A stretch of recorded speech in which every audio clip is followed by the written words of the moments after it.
اچھا بھائی، اگر چپل سامنے ہو تو کیا نماز ہو جائے گی؟ بھائی بات یہ ہے کہ چپل پیچھے ہو تو چپل نہیں ہوگی۔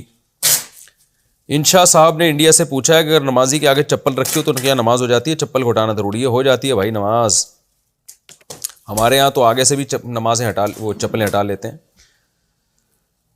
اچھا، دوبارہ دے دی یہ کہا تو کیا طلاق ہو جائے گی؟ 8 دن پہلے میرا شوہر سے جھگڑا ہو گیا، انہوں نے کہا میں نے تجھے 2 بار، اچھا دوبارہ نہیں 2 بار، انہوں نے کہا میں نے تجھے 2 بار دے دی، میں سمجھی نہیں، میں نے پوچھا کیا، تو میرے خیال میں انہوں نے بولا کہ طلاق، لیکن وہ نہیں مانتے کہ میں نے طلاق کہا تھا، اور یہ بھی کہہ رہے ہیں کہ میرا طلاق دینے کا ارادہ نہیں تھا بلکہ ڈرانے کے لیے بولا تھا، کیا اس صورت میں طلاق ہو گئی یا نہیں؟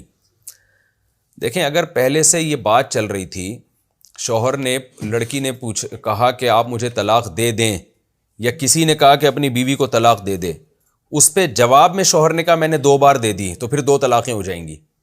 لیکن کوئی طلاق کا تذکرہ نہیں چل رہا تھا، ایسے ہی بیٹھے بیٹھے شوہر نے کہا کہ 2 بار دے دی، تو ایسے الفاظ سے طلاق نہیں ہوتی، کیونکہ طلاق کا صراحتاً تذکرہ ہو کلام میں یا دلالتاً تذکرہ ہو، یا نہ صراحتاً یا دلالتاً۔ دلالت کا مطلب یہ کہ جواب میں کہے۔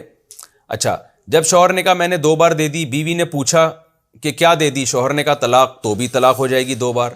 لیکن یہاں خاتون کا بیان یہ ہے کہ میرے خیال میں انہوں نے کہا تھا کہ طلاق دے دی، تو آپ کے خیال سے نہیں ہوتا، خیال سے نہیں ہوتا، یعنی جب آپ نے پوچھا نا کیا دے دی، تو شوہر نے جواب میں کہا، تو خاتون کہہ رہی ہے میرے خیال میں انہوں نے بولا کہ طلاق، تو خیال نہیں، آپ کو 100% یقین ہو، آپ قسم اٹھا کے بولیں کہ میں نے جب شوہر سے پوچھا کیا دے دی تو شوہر نے کہا طلاق، اگر آپ قسم اٹھا کے بولتی ہیں تو پھر آپ یہی سمجھیں گی کہ طلاق واقع ہو گئی ہے۔ لیکن ایسے تردد سے آپ کو 100% اگر یقین نہیں ہے تو پھر شک اور وہم نہ کریں۔